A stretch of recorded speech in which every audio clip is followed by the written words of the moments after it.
3월 7일 금요일입니다. 오늘도 지치고 힘겨운 여러분들의 모든 삶 가운데에 하나님 자비와 사랑과 은혜가 가득 넘쳐나시기를 간절히 축복합니다.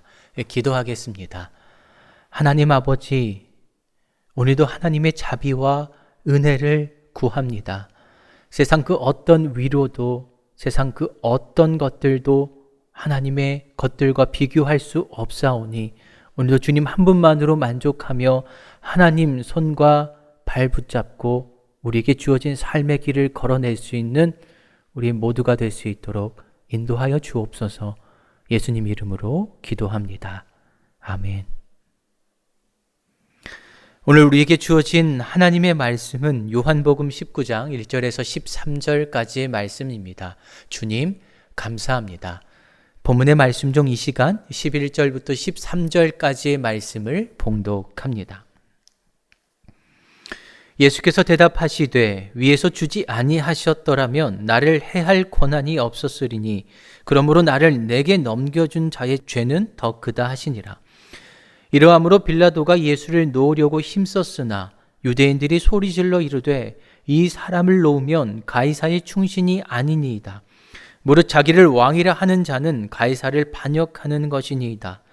빌라도가 이 말을 듣고 예수를 끌고 나가서 돌을 깐 뜰 히브리 말로 가바다에 있는 재판석에 앉아 있더라. 아멘. 오늘 본문은 어제에 이어서 빌라도에게 신문당하시는 예수님의 두 번째 장면입니다. 예수님의 무죄를 확인한 빌라도가 예수님을 석방하려 했습니다. 하지만 그의 계획이 수포로 돌아갑니다. 바라바를 석방하라. 예수가 아니다. 바라바를 석방하라. 오히려 백성들 요청이 더욱 거세집니다. 그런데 빌라도가 포기하지 않습니다.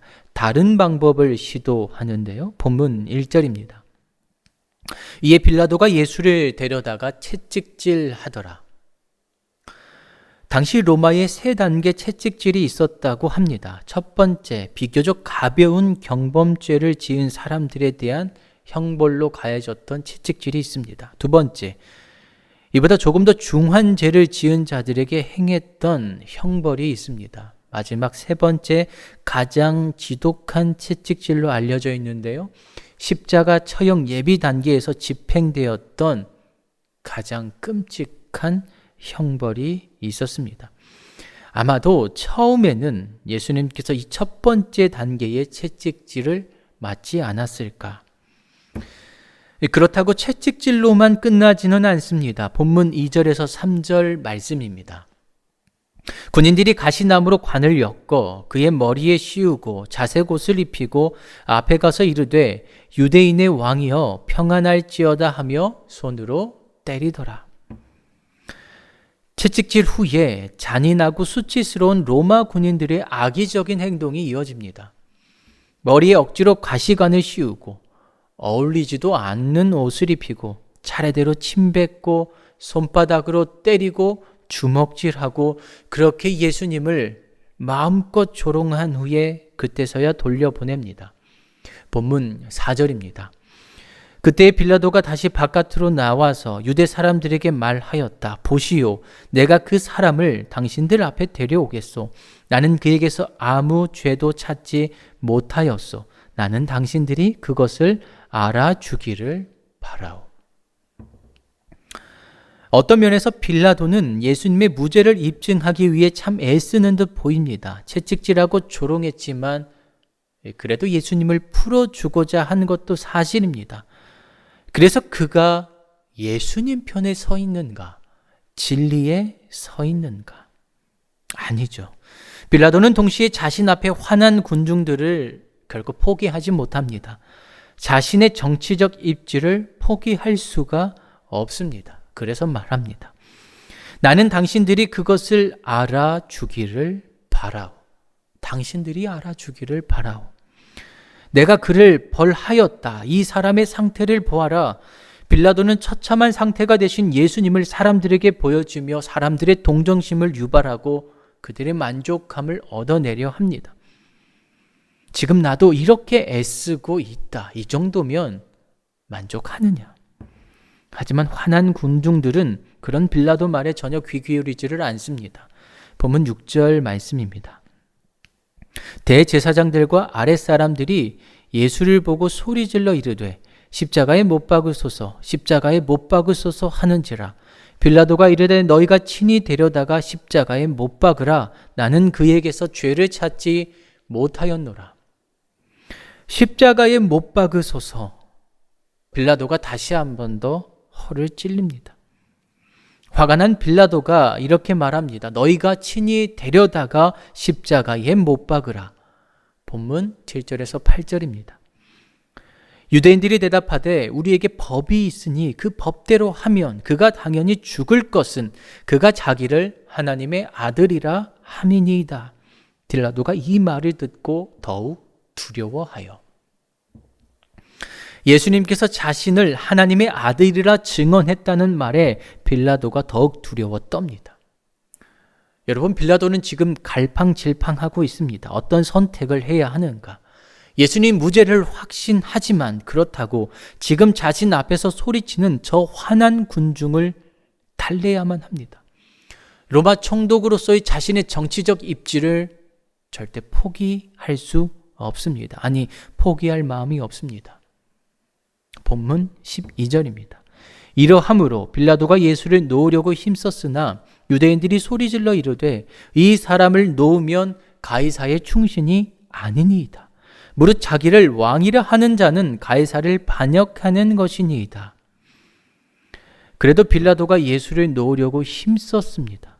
그렇게 예수님께로 기우는 듯한 빌라도의 모습입니다. 그런데 그 빌라도를 향해 사람들이 마지막 반격을 가합니다. 이 사람 놓아주면 당신은 가이사 황제의 충신이 아니다. 황제를 오히려 반역하는 자이다.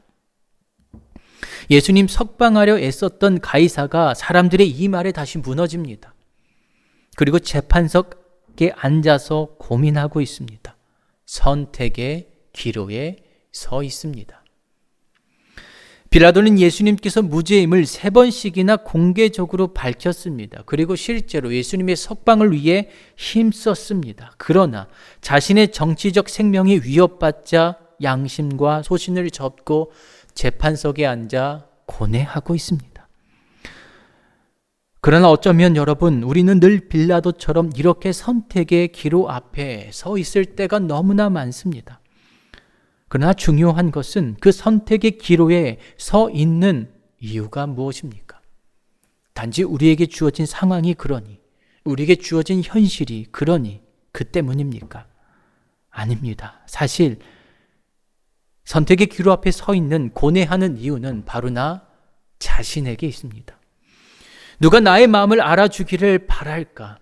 내 안에 깊숙이 자리한 인정받고 싶은 욕구, 포기하지 못하는 인간적, 세상적 가치들 때문 아닙니까? 그렇게 하나님과 자신의 양심을 포기할 수 없다 말하면서도 정작 내 안에 자리한 그 욕구들, 유한한 세상적 가치들이 끊임없이 우리를 빌라도처럼 재판석에 앉게 합니다. 선택의 기로 앞으로 우리를 이끌어 갑니다.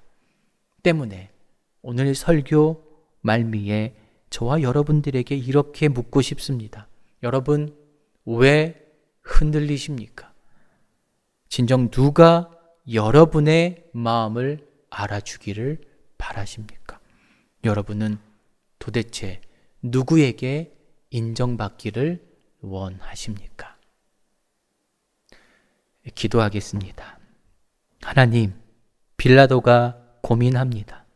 예수님의 무죄를 확신하면서도 자신이 가지고 있는 그 모든 것들을 놓을 수가 없어서, 포기할 수가 없어서 재판석에 앉아 고뇌합니다. 선택의 기로 앞에 서 있습니다. 그러나 주님, 이 모습이 오늘날 우리의 모습과 닮지는 않았습니까?